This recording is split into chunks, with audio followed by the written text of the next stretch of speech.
आपण माने देखुछंती शुभलक्ष्मी हांडीशाल आज आम हांडीशाल रे प्रस्तुत करिबा मुठी सागर बेसर बारीगण अमृत भंडा कखारू ता सहित आलू गाजर टमाटो सारू सोरिष बटा दिए मुठी सागर बेसर पाटी को लगाई बड़ सुमधुर देह को हित रखे शरीर सुस्थ घरे बनातु निश्चय मुठी साग बेसर।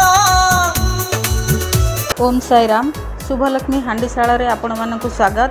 मुठी साग ये गाँव आसीथिला तो भाविली मुठी सागर बेसर रेसिपीटा आपण मानक सहित शेयर करी। तो मुठी साग को भल भाव बाछि नहीं आउ 4-5 थर पूरा भल भाव धोई नहीं धोई सारला परे मु ताकू पनिक रे छोट छोट करके ताकू काटी देउची। काटी सारला परे आमे प्रस्तुत करिबा मुठी सागर बेसर।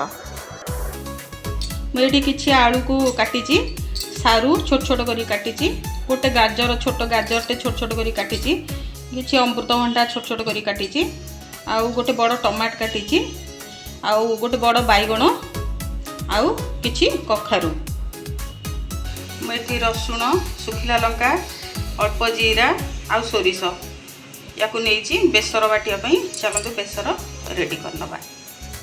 एबे पानी गरम हो जाइए चलतु एथरे सब परिवा को पकईकी फास्ट सिझेदबा। बैगण टमाट को छाड़ी बाकी सब परिवा को आम प्रथम सिझेदबा।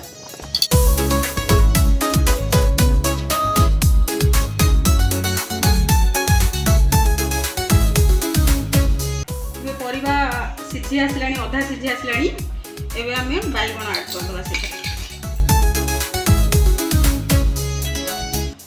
एबे एथरे किछि हळदी ऐड करदबा। साग को धोईकी रखी देती ताकू ऐड करदबा। दरकार मुताबक लुण ऐड करदबा।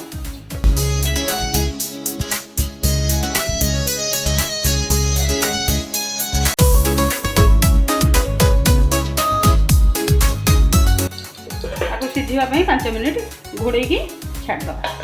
एबे हमर सब परिवा 80% सिझी सारी साग भी भल भाव में सिझी सारी चलतु बेसर रे आपको ऐड करदबा। ये 2 चामच तेल पकई देछि। तेल गरम हो आसले आम ए 2टा लंका पकईदबा आउ जीरा सोरिष मिसेक रखी पकईदबा।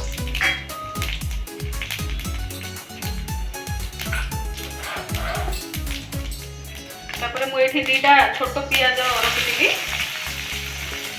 छोट पियाज को देदबा।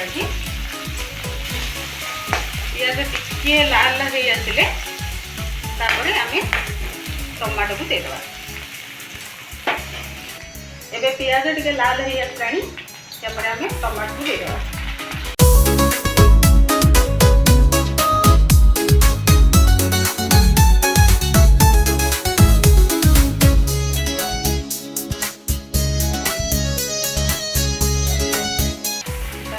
बाटिके रखा सोरिष बटा को ऐड करदबा। परिवार आमर ऑलरेडी लुण हल्दी पड़ सारी आईसे दरकार मुताबक अल्प टिके हल्दी आउ दरकार मुताबक टिके लुण आम ऐड करदबा। बर्तमान एबे फुटिका को छाड़दबा। सेपटे परिवा सिझिलानी ना नहीं आम देखी नवा। चलतु एबे आमर सब परिवा 80% सिझी सारी साग भी भल भाव में सिझी सारी चलतु बेसर रे आपको ऐड करदबा।